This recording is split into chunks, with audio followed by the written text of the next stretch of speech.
Trader le Forex demande de l'apprentissage. EPFTL, École privée de Forex Trading en ligne. Cours de Forex Trading, leçon 1. Comment identifier le connecteur ou le scénario dégagé.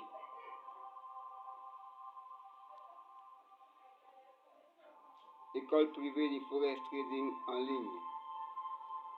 cfiptdev@gmail.com. Téléphone et WhatsApp 07 00 18 33 28. Bien. Leçon 1. Comment identifier le connecteur actif ou le scénario dégagé. Vu d'un schéma statique dont la lecture se fera de la gauche vers la droite, colonne après colonne.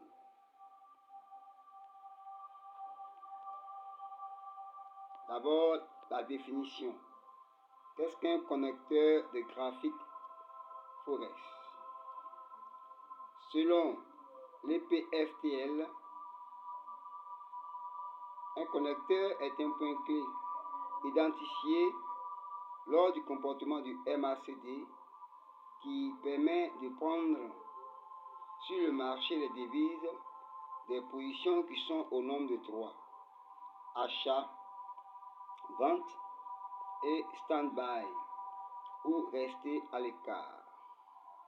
Nos connecteurs sont décelés par le processus de formation de la dernière bougie de la courbe des prix, notée courbe CBP en primo. Secondo, le processus de la formation des barres de l'histogramme, couplé au processus de tracer la ligne du MACD, notée MA ou MA en majuscule, et sa ligne de signal notée LS. Au finish, l'indice de convergence ou de divergence qu'il y a entre la dernière bougie de la courbe des prix et les composants du MACD, ce qui nous permettra de prendre notre position soit en achat noté EA ou en vente noté EV ou rester en dehors du marché ou à l'écart du marché noté SB. Qu'est-ce qu'un scénario en Forex Trading?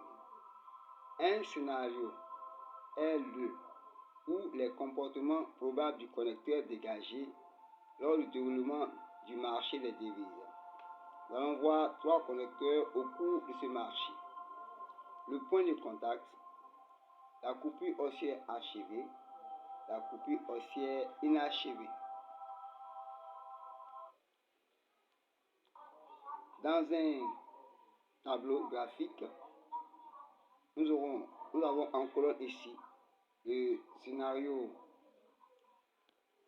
graphique 1, comme on l'avait tout à l'heure, l'action à mener, la disposition du MA, du LS, de l'histogramme et de la courbe des prix. Donc, dans la première colonne, nous avons une stagnation des barres de l'histogramme en pointillé. Alors, action, rester à l'écart du marché. Le visuel du MACD, il est en superposé confondu. LS aussi est en superposé confondu. Et les barres de l'histogramme sont en pointillé ou en des petites barres. La courbe des prix est invariable, c'est-à-dire que elle varie dans un espace plus ou moins grand. Nous allons remonter pour mieux voir cette partie-là. Voilà. Donc nous sommes au niveau de la première colonne et la deuxième colonne. Donc nous voyons ici que l'histogramme est en pointillé, en de très petites barres. Les barres de l'histogramme sont en survenue confondues. Et sa convergence d'informations, c'est la courbe des prix en des tailles plus ou moins petites et en des variations dans un petit espace. Et la bande de Bollinger est en rectangle. Bien, donc nous repartons pour la seconde compréhension. Deuxième ligne dans le graphique, nous avons un mouvement haussier. La bande supérieure vers la bande supérieure via histo-étendue. Ce qui signifie ici que le mouvement haussier, la courbe des prix qui se passe, nous nous retrouvons vers la partie supérieure de la bande de Bollinger. Histo-étendue veut dire que les barres de l'histogramme de couleur verte, ou plutôt orientées vers le haut, ont déjà émis plus d'une barre majeure. C'est ce qui entraîne ici la présentation des barres de l'histogramme en histo-étendue. Et ici, l'action à mener, c'était d'entrer en achat. Et nous constatons que MACD limite les barres ascendantes de histo et LS effectue ce mouvement ascendant, notez ici ASD, et la barre de l'histogramme déjà présente une allure ascendante avec la majeure qui est sortie. Pour nous, la courbe des prix, nous voyons une bougie verte haussière. Donc l'entrée en achat correspond avec toute cette structuration. Donc nous allons voir au niveau de la courbe. Voilà. Donc nous sommes au niveau de la deuxième colonne et nous voyons effectivement les barres de l'histogramme qui sont en allure ASD bien disposées et limitées par MA et LS à l'intérieur aussi qui effectue ASD. Donc dans la deuxième colonne, ces structures nous montrent un point d'entrée en achat. Par la suite, selon notre tableau, nous sommes en face d'une convergence haussière. MA et LS effectuent une évolution vers la hausse sous forme de courbure et la courbe des prix aussi effectue une continuité haussière. Là aussi, un espace pour entrer en achat. Maintenant, par la suite, MA et LS seront superposés confondus et les barres de l'histogramme en pointillé. Donc, ce qui entraînerait ici un moment de stand-by pour attendre la prochaine action à mener. Donc, au niveau de la colonne 4, c'est un temps de stand-by. Maintenant, à partir de la cinquième colonne, nous avons MACD qui essaie de réaliser une jointure initiale au-dessus des barres de l'histogramme avec un espace restreint. Donc, il y a une intention de mouvement haussier de la courbe des prix. Et comme les barres de l'histogramme orientées vers le bas en rouge, la partie ASD n'est pas encore manifeste, elle est plutôt en HH au niveau horizontal, alors un doute se pose. car HH entraîne une inversion du mouvement de la courbe des prix. Donc nous restons à l'écart pour plus de précision. Donc voici ce premier graphique en mode statique et les actions à mener par rapport à l'organisation et aux dispositions colonne par colonne. Graphique numéro 1.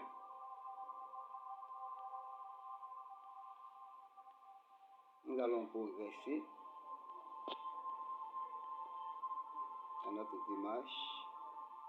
Voilà, c'est ce qui était dit ici, espace restreint. Voilà. Bien. Nous avons un deuxième exemple graphique ici qui est appelé le point de contact. Voilà. Ici, pour ne pas commenter tout le graphique, bien vrai qu'il y a des zones de référence, le point de contact ici veut dire que MA, au lieu de traverser LS, crée une pause et il y a un engorgement, il y a un point de contact qui est là. Donc ce point de contact indique bien vrai que la courbe des prix est en train d'effectuer un mouvement haussier à une phase d'hésitation. Donc là aussi on marque une pause. Maintenant pour l'exploitation de ce graphique, nous devons retenir simplement que il y a trois types de stagnation. Il y a la stagnation horizontale des bougies de la courbe des prix. Il y a la stagnation haut et bas et la stagnation torsadée. Voilà, la courbe des prix peut évoluer. Donc ici, nous voyons un cas de stagnation horizontale qui correspond ici avec l'information du MACD qui est le tout confondu. MACD, histogramme, LS, tout est confondu et la stagnation horizontale a lieu. Cependant, la manifestation des barres de l'histogramme sous forme descendante est limitée par MA, est un point clé d'entrée en baisse. C'est pourquoi nous on parle ici de jointure initiale. Lorsque MA et LS sont confondus et par la suite MA essaie de se dégager vers le bas, on parle alors de jointure initiale, un bon point d'entrée en vente. Maintenant, lorsque histo orienté vers le bas présente une courbure de MA vers le haut de manière oblique et que cette courbure là va être conjointe ou convergente à la majeure de histo au bas en double pic, c'est-à-dire en deux barres identiques. Comme LS traverse ces deux barres, c'est un signe de continuité baissière. Donc là aussi, nous pouvons entrer en vente. Maintenant, le coup de retrait qui a été formé, au lieu d'être horizontal, est plutôt oblique, ce qui dit qu'il y aura un faible mouvement haussier. Donc le point de contact ici est un indice de retournement baissier.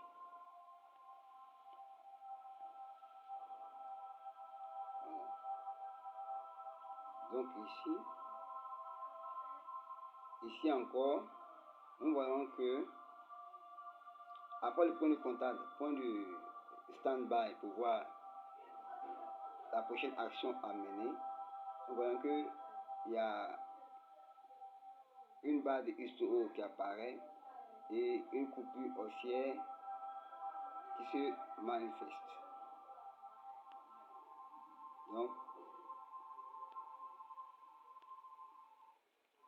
nous voyons un mouvement haussier et un point d'entrée en achat. Ce point d'entrée là ne doit pas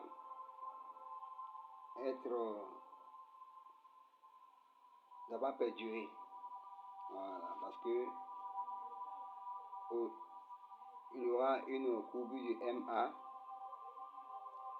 sous Histo et les barres d'X suivantes. Donc là aussi encore, nous rentrons en reverse vente. Nous pouvons laisser la coupure haussière en convergence avec la bougie verte pour attendre la courbure baissière sous Histo-Dex pour entrer en vente. Donc c'est ce qu'il faut faire pour éviter des hésitations. Bien. Donc toutes ces actions là, on a simulé ça dans le graphique 2 en disant retournement baissier.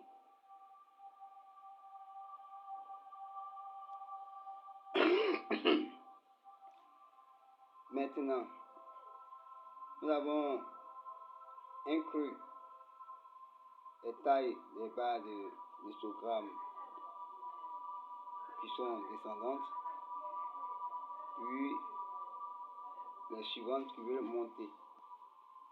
Donc, MA et LS étant en superposé confondu, nous restons en stand-by malgré la sortie de la bougie verte. Bien, ici, on est revenu au niveau de la courbure de MA sous Histo-Dex qui est en convergence avec les bougies de la cour des prix qui sont descendantes. On a mis ici Histo-Dex fin de courbure MA.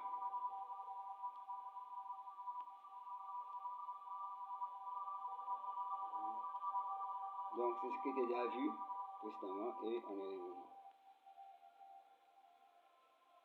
Bien.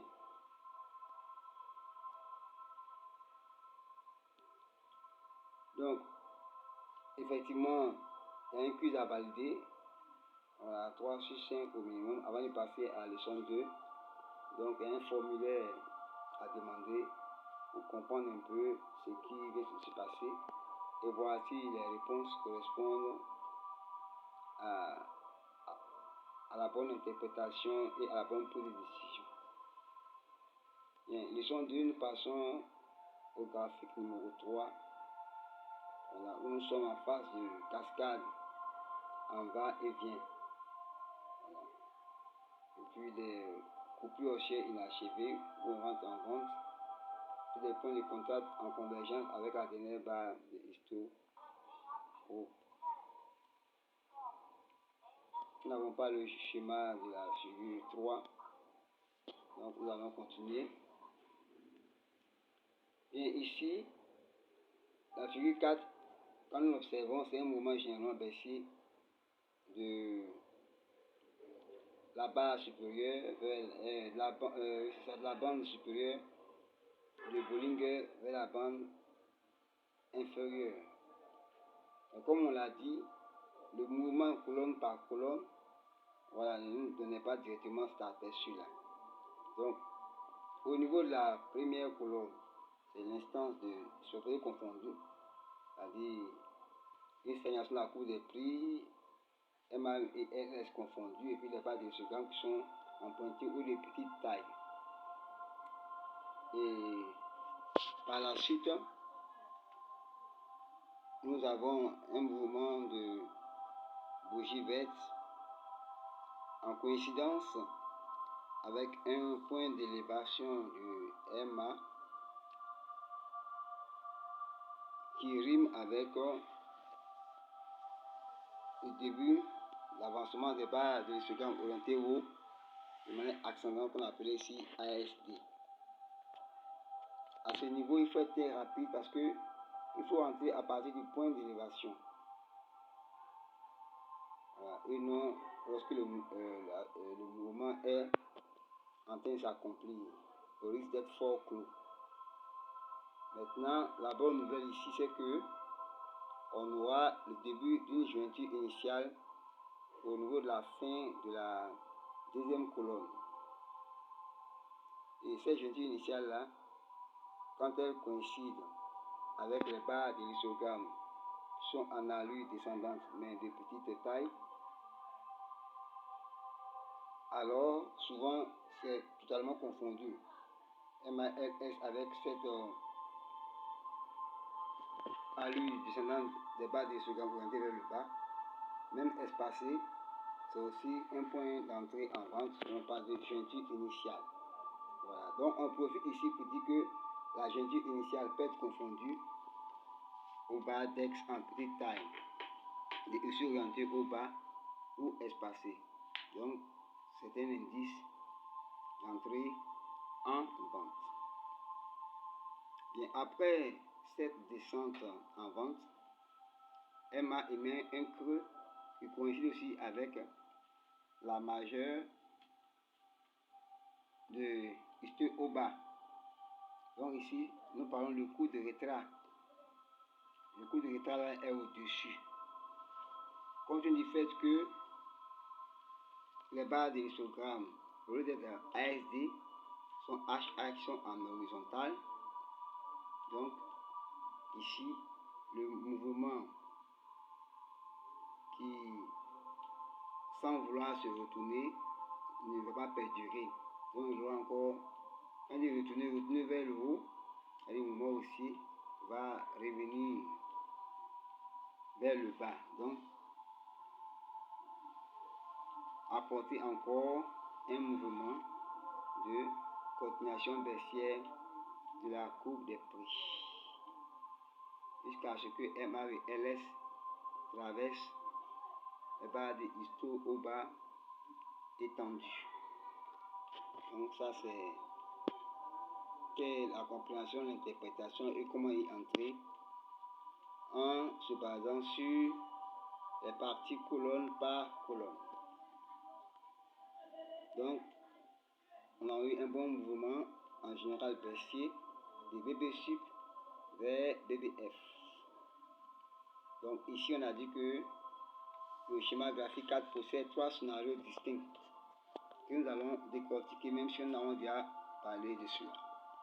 Il y a d'abord la situation de stagnation, première colonne, le sommet confondu qui est le connecteur dégagé, histo en petite barre, illustré par des superposés confondus espacés au-dessus des petites barres de histo au bas suivant son cycle habituel. Donc nous sommes restés en stand-by. Maintenant la situation de stagnation numéro 2, nous avons des grandes bougies en mouvement, illustré par élévation de MA en superposé confondu et le reverse du coup de rétrait en superposé confondu au-dessus de histo en petite barre suivant son cycle habituel ASC tout pic majeur DEX et HH, nous sommes restés en stand-by malgré le mouvement des bougies. Bien. Par la suite, nous aurons le début d'un long mouvement baissier via la jointure initiale dont on a déjà parlé et histo au bas étendu. Donc, jointure initiale, histo au bas étendu qui sont les connecteurs. Donc, le processus est le suivant. La convergence de la bougie rouge descendante de la courbe des prix avec la jointure initiale baissière de MA au-dessus du connecteur pointé histo au DEX. Point d'entrée en vente et on sort, exit au pic du coup de rétrait H au-dessus et en convergence avec la majeure du pic de histo au bas, comme on avait déjà décrit tantôt. Bien, maintenant dans le schéma graphique 4 déjà passé, comme le tracé du coup de rétrait est en convergence avec histo HH histo OB, c'est un point de stand-by malgré la montée des bougies. Lorsque le connecteur rivet du coup de retrait H coïncide avec une bougie rouge d'X, PE égale à EV, E en sort lorsque la traversée de histo au bas étendue. MA limite la majeure sup au bas. Voilà, donc on a résumé ici. On a le graphique 4. Première colonne PE en stand-by. Par la suite, mouvement baissier en vente. Mouvement baissier. Donc on remarque ici MA qui est dans la position de jointure initiale, baissière. Le rivet du tracé du coup de retrait. Le coup de retrait au-dessus des barres de l'histogramme. Dans la forme d'X puis HH, comme on l'a vu. Voilà. Donc, c'est les éléments à remarquer. Là, en fonction du marché, si cela cadre, alors on se comporte comme il se doit. Maintenant, on a dans le graphique 5 le démarrage d'une tendance haussière au-dessus de histo. Donc, graphiquement parlant, lorsque MACD est au-dessus des barres de l'histogramme, fait des tracés curvilignes et que le creux MA correspond au pic de retournement haussier, la courbe des prix. Alors là, nous sommes à une situation de démarrage des mouvements haussiers.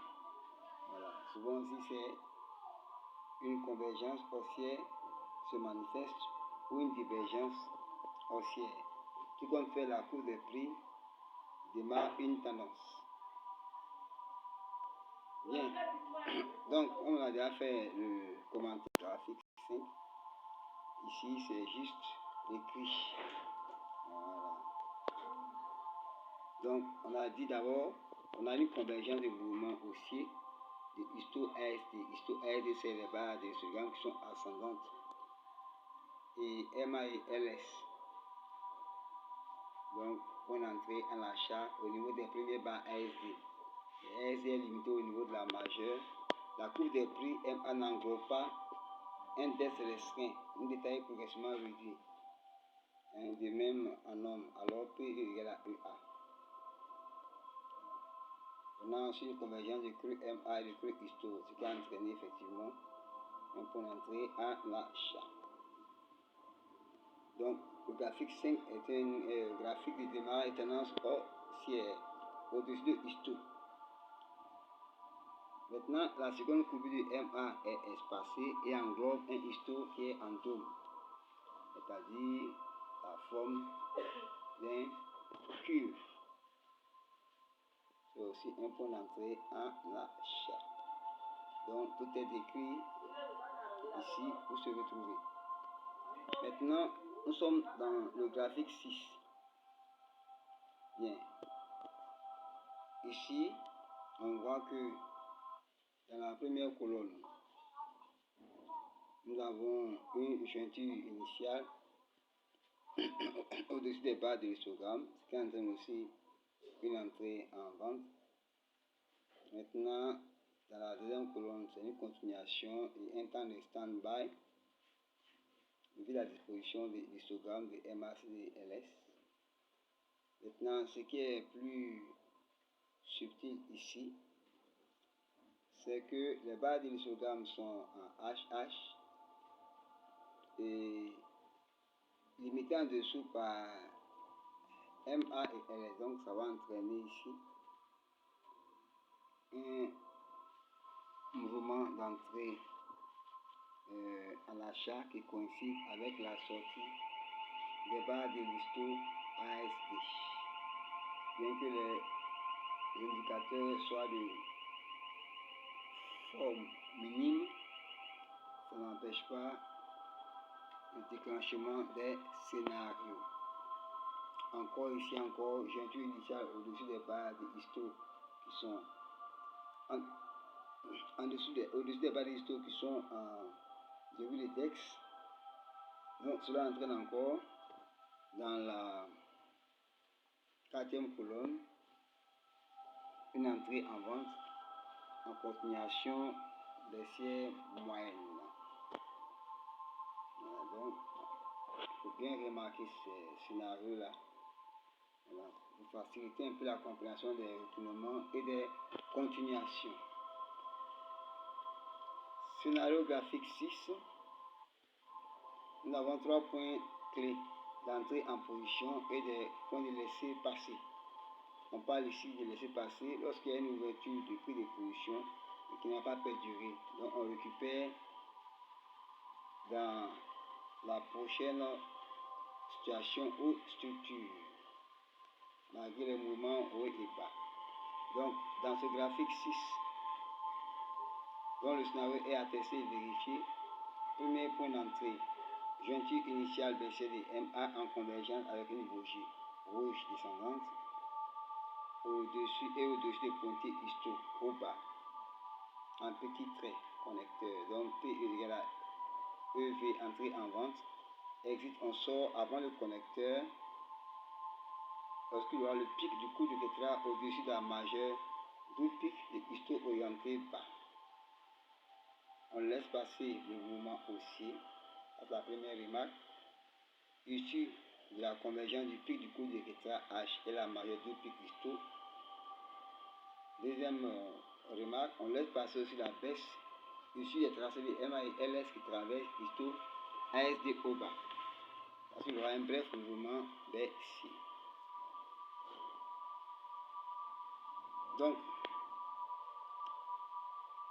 le point d'entrée de lorsque la prochaine majeure du pic est limitée au bas par MA et par LS, point d'entrée en achat.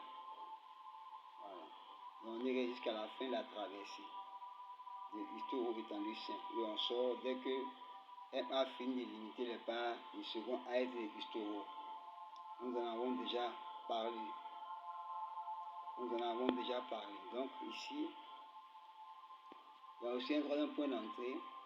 Lorsque les limites des connecteurs barre A, en l'occurrence deux barres, sont suivies d'une seule barre libre et réduite, une barre libre et réduite et une barre n'est ni touchée par MA et LS,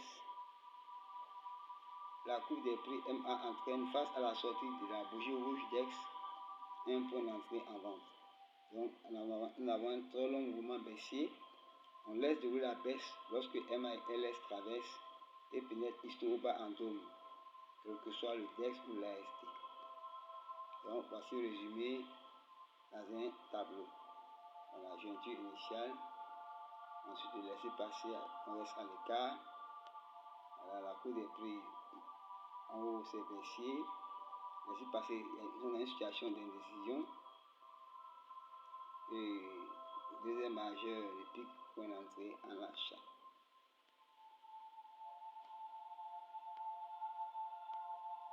Bien, maintenant nous avons le graphique 7.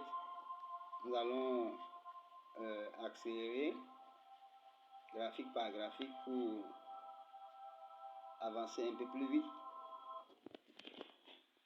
et laisser les tableaux en suspense.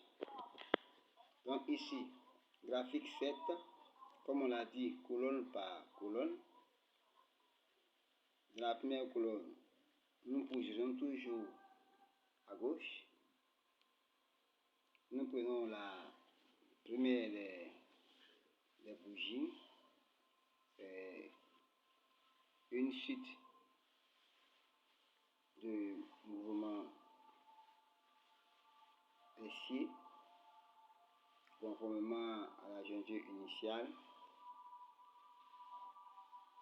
en convergence avec histo-dex, et par la suite coup de retrait et le tracé de histo-ASD qui est en HH, on reste en stand-by dans la deuxième colonne, et à la fin de la deuxième colonne nous prenons une position en vente parce que la jointure initiale se manifeste encore avec index de histo en début. Et maintenant, le coup de retrait de MA qui est en convergence avec histo au bas double majeur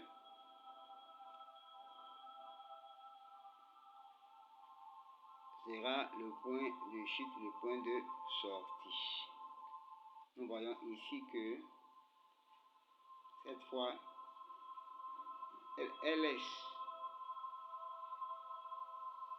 qui ne traverse pas les deux barres double pique. Si LS traversait les deux barres double pique, nous sommes au niveau de la troisième colonne. Il y aura une continuation baissière. Et puis, le coup de retrait, son tracé qui suit n'est pas oblique, mais plutôt horizontal. Donc, ça veut dire que c'est un signal de mouvement haussier, mais qui ne fera pas long feu. Voilà, donc, on peut laisser passer. Ou si nous sommes rapides, rentrer en reverse vente. Voilà, donc ici, il faut tenir compte de cette leçon-là. Lorsque, après la jointure initiale, plutôt lorsque le coup de retrait qui est en convergence avec histo majeur double pique, si LS traverse, c'est une continuation baissière. Si LS ne traverse pas les deux barres majeures, mais plutôt effectue le même mouvement avec coup de retrait, et l'ASD apparaît, c'est un faible mouvement haussier confirmé par la partie superposée confondue. Donc, c'est un scénario qui se manifeste assez régulièrement. Et lorsque histo ASD apparaît avec MA et LS qui sont en élévation, même en dessous, pour entrer rapidement en achat et sortir lorsque histo Rho majeur dans la dernière colonne se manifeste. On va aller maintenant sur le graphique suivant. Ne pas trop entamer les commentaires ou perdre le fil conducteur. Bien, ici, cela ressemble déjà au graphique 1 qu'on avait déjà vu. Mais comme on l'a dit, chaque mouvement, chaque marché semble être identique à la précédente. Ce n'est qu'une vue de l'esprit. Ce n'est pas la réalité. Le remplacement change. Ici, par exemple, la première colonne il y a eu un accomplissement d'entrée en vente. Maintenant, le qui est point d'élévation avec histo AXD, et ce tracé là de MA a traversé l'ASD.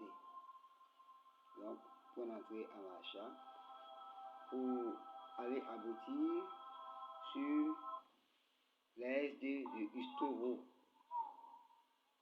Donc, lorsque MA fait une courbure et puis LS fait un tracé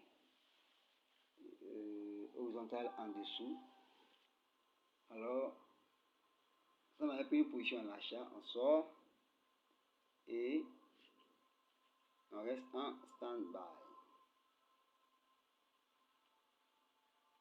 Ici, on a l'impression nous sommes dans une situation de divergence haussière, mais c'est plutôt une situation de stagnation. La cour des prix M et L sont confondus sur les barres de l'histogramme, donc dans l'avant-dernière colonne. Encore une fois, ici encore, la jointure initiale se manifeste et on prend une position en vente au début de la dernière colonne. Comme on l'a dit, la jointure initiale peut être espacée ou confondue au démarrage de histodex en petite barre HH ou horizontale. Donc ici, l'information est claire. On continue sur le graphique suivant.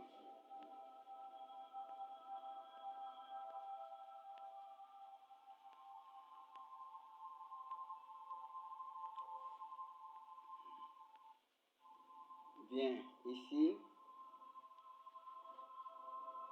on a une courbe de MA et LS sous les barres de l'histogramme, orientée vers le haut. Et dans cette deuxième colonne-là, on voit que les bougies rouges commencent à sortir.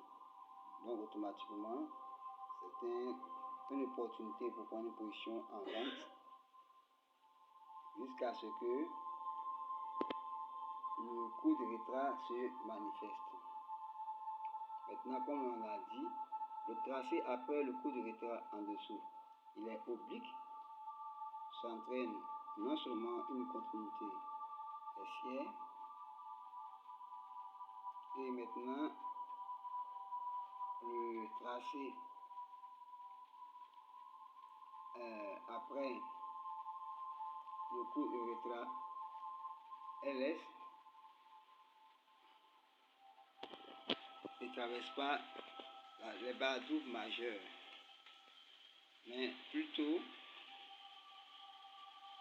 le tracé retrait, au lieu d'être oblique, est horizontal. Donc ce qui vient à dire ici que le mouvement haussier va être long. Voilà.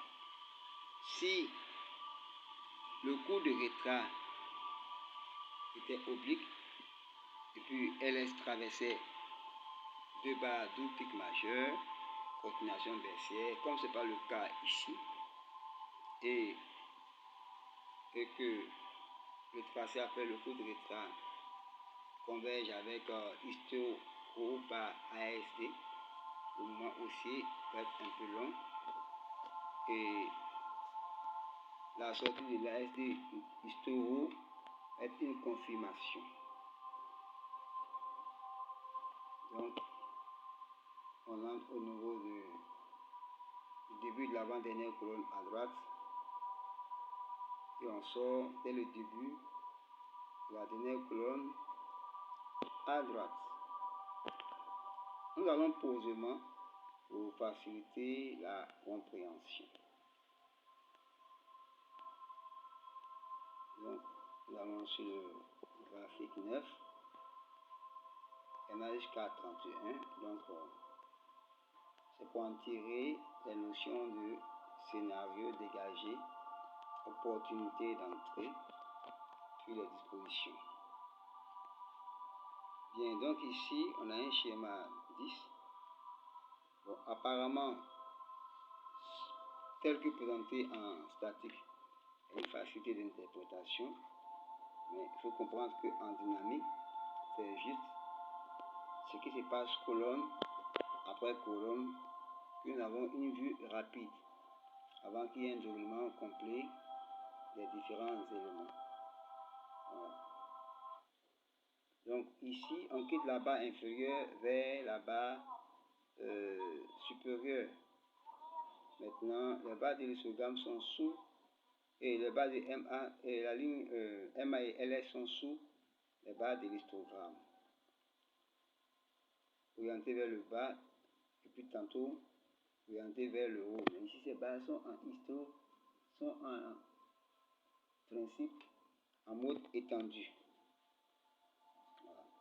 Donc en mode étendu, et les barres de MA et LS aussi, nous quittons du bas vers le haut, il y a une convergence haussière.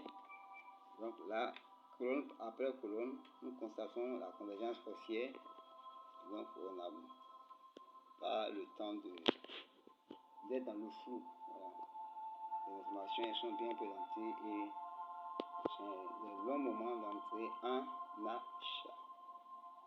Par des points d'élévation en convergence avec petit ASD et histo.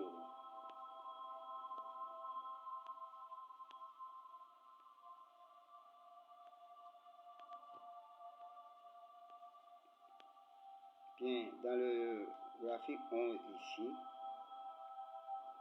dans la première colonne, si nous ne sommes pas entrés au début à l'achat, nous devons laisser couler et à court l'index et de la jointure entrer en vente. est sorti au niveau du coude rétral. Ici, les structures sont compactes comme au niveau du MA et LS. Et par la suite, la jointure initiale aussi, en convergent avec histodex, entraîne une baisse. Et comme le coude rétral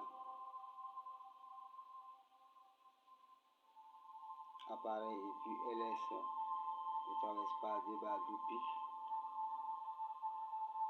il y a un mouvement aussi qui est là. Donc on entre en achat rapidement et puis on sort à la fin lorsqu'il y aura un stop déconfondu total, histo, MA et LS. Maintenant la force jointure initiale ici, où histo ne se déroule pas très bien, on laisse passer la baisse et on entre en achat au niveau du coude rétral qui est en mode horizontal, voilà, et qui traverse les barres de l'histogramme. Et la finalité va être MA qui limite ASD qui sort. Donc là, l'interprétation colonne par colonne devient plus accessible. Bien.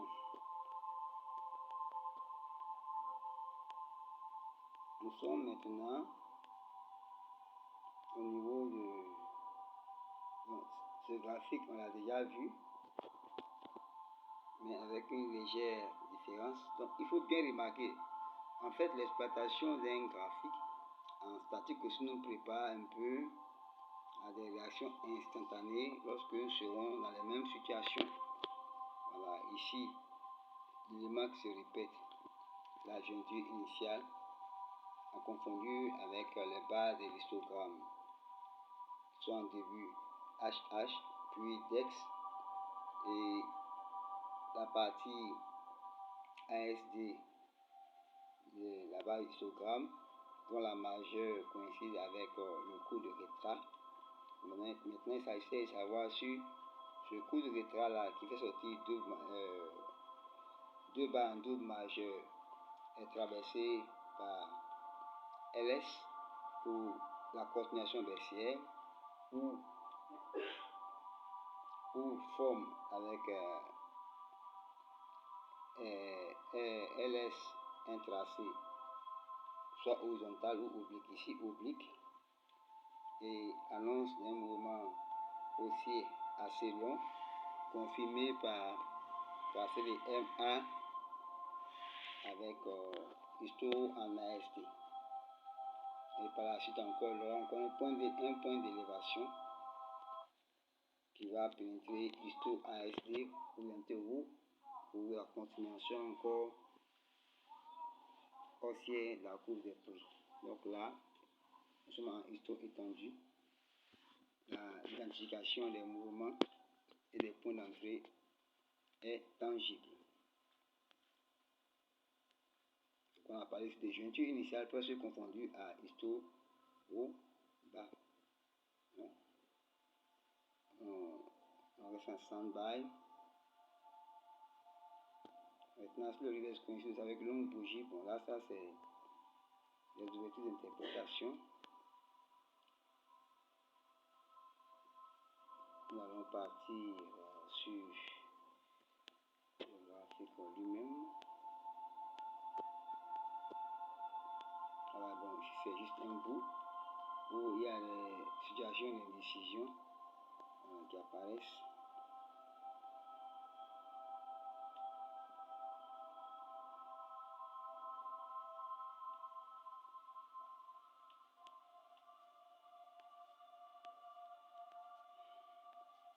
Donc ici, nous avons un autre graphique.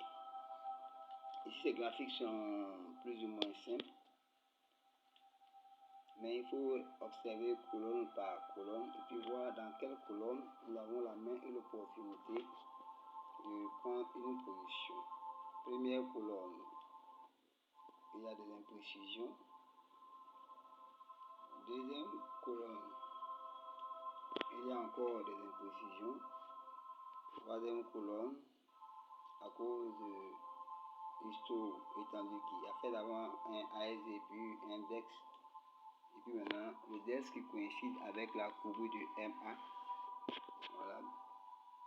Nous donne la force ici d'entrer en vente à partir de la troisième colonne ou avant-dernière colonne, la droite vers la gauche.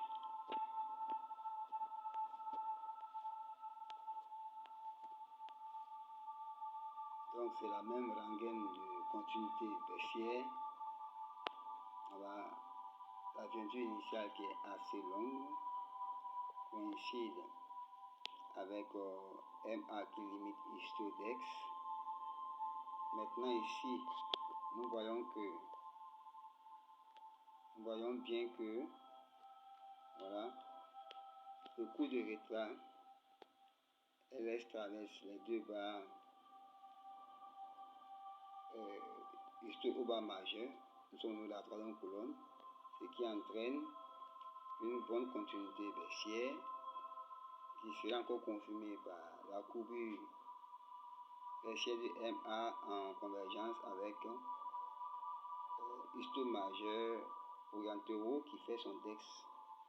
Voilà. Et dès que nous tombons maintenant sur le pic du creux MA, nous restons en stand-by.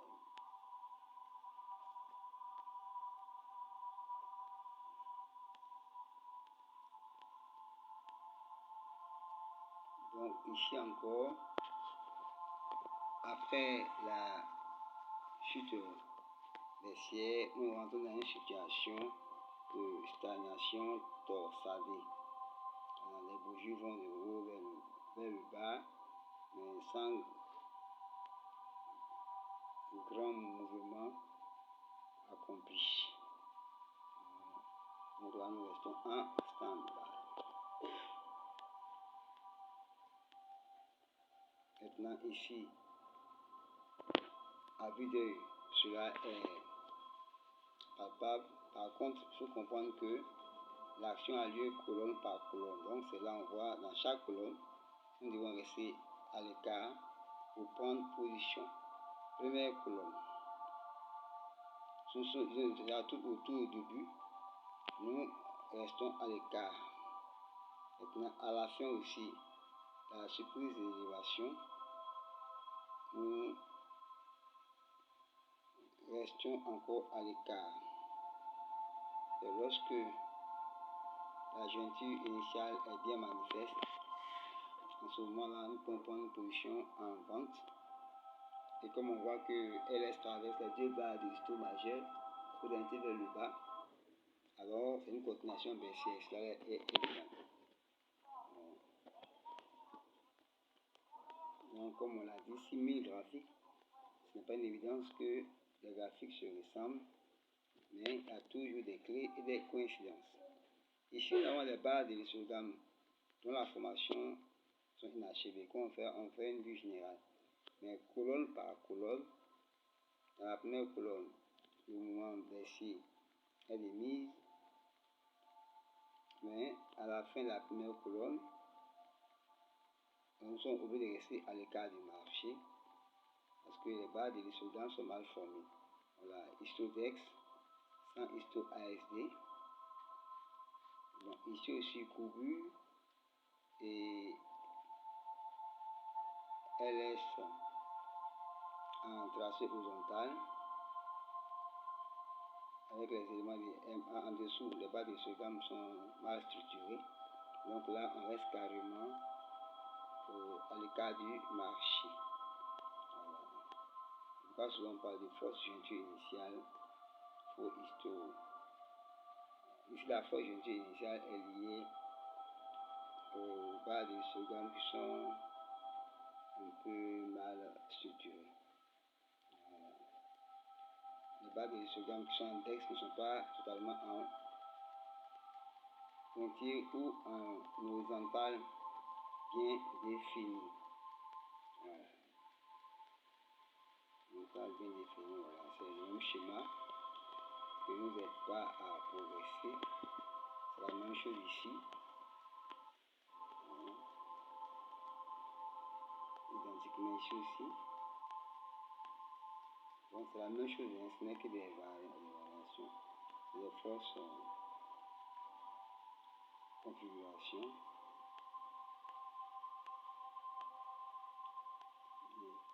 Ici, chaque colonne, première colonne entrée en vente,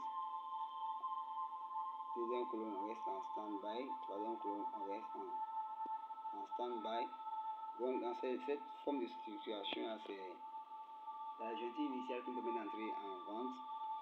Le cours de retrait, si LS traverse continuation baissière, si LS ne traverse pas et forme avec MA un tracé horizontal, fait mouvement haussier, on peut entrer en reverse pour rester à l'écart du marché. Voilà. Donc ici les éléments sont compactés. Voilà. Là quand c'est comme ça, on reste à l'écart du marché. Voilà. Parce que les éléments ne sont pas totalement bien formés. Voilà. Donc on voit les deux formes ici pour nous. On va voir la plateau graphique et se précipiter pour tirer une conclusion d'entrée. C'est le démarrage au début de la colonne qui nous permet de voir quel scénario, bien quel connecteur, quelle structure qui était prévisible. Voilà, donc on met les graphiques en exergue, voilà, pour que le cerveau puisse prochainement se retrouver plus facilement. Voilà, c'est le même cas ici. Voilà. La force ici, c'est que quand le DEX coïncide avec la courbe baissière pour entrer en vente, et que lorsque le cours de retrait du MA converge avec deux bas majeurs, si LS ne traverse pas les deux bas majeurs et forme avec MA une courbure pour entrer en achat, confirmé par le mouvement, le point d'élévation et puis MA en ASD. Dans le sens contraire, on reste à l'écart du marché. Et donc c'est l'information, voilà, que nous donnent ces différentes structures. Voilà. Donc on a vu ici, vous avez vu, pour le retard et puis elles sont horizontales, au lieu d'être en creux. Donc là, on va rester en stand-by assez longtemps. Je parle ici du début de la dernière colonne. Bon, ici c'est un long mouvement haussier. Voilà, j'ai d'abord vu par le point d'élévation et puis ASD qui suit. Et par le creux MA et puis creux de histo. Voilà, donc ça c'est les entrées en achat et vidange. Voilà, la logique se manifeste ici. Voilà. Donc ici c'était pour comprendre un peu le sens du scénario dégagé, le sens du connecteur. Voilà, on a vu ici le point d'entrée en achat lorsqu'il y a un creux. Le point de contact est un point de pause et de stagnation. Et puis le point de